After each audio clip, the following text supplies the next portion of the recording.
bienvenue à cette 8e capsule de la chaîne YouTube Ensemble à l'école par Amélie Laverdière. Aujourd'hui, on va vous parler des émotions.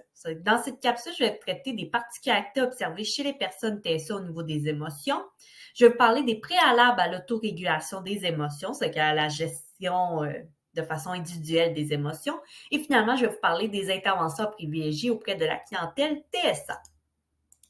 Il y a trois principales difficultés observées chez les personnes TSA à ce qui a trait les émotions. Le premier, c'est la difficulté à identifier ses émotions. Le deuxième, c'est à moduler ses émotions, c'est que voir monter une émotion et gérer un peu la montée et s'en rendre compte avant qu'elle soit en haut, qu'elle soit vraiment sur le bord d'exploser.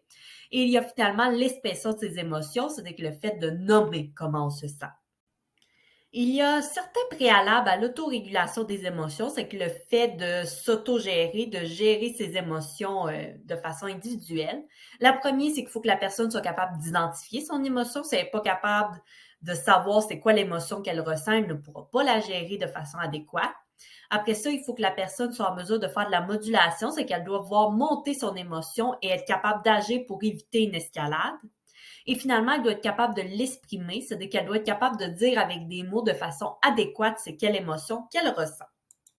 Il existe plusieurs stratégies qu'on peut utiliser au niveau des émotions pour les personnes TSA. Je vais vous présenter les 4 principales.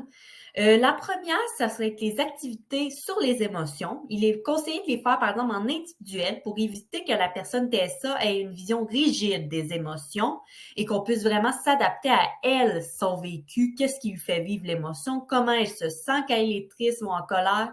C'est que pour vraiment bien s'adapter à ses besoins, il est préférable de la faire en individuel, mais ça reste que les activités sur les émotions sont vraiment une stratégie, qui sont très importantes et qui sont très aidantes pour travailler les émotions.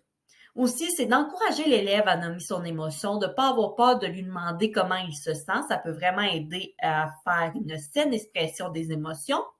On peut aussi enseigner des stratégies de retour au calme, lui nommer ce qu'il peut faire, lui montrer comment il peut le faire, c'est qu'en lui mettant certains objets à sa disposition, un espace où il peut aller, c'est que c'est toujours quelque chose qui est très aidant.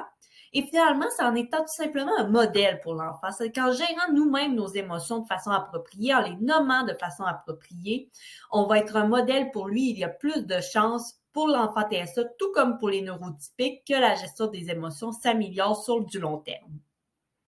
Voilà ce qui conclut cette 8e capsule qui traitait des émotions. C'est-à-dire que si vous avez aimé, n'hésitez pas à mettre un pouce en l'air, à commenter et à partager. Et sur ce, je vous dis à la prochaine!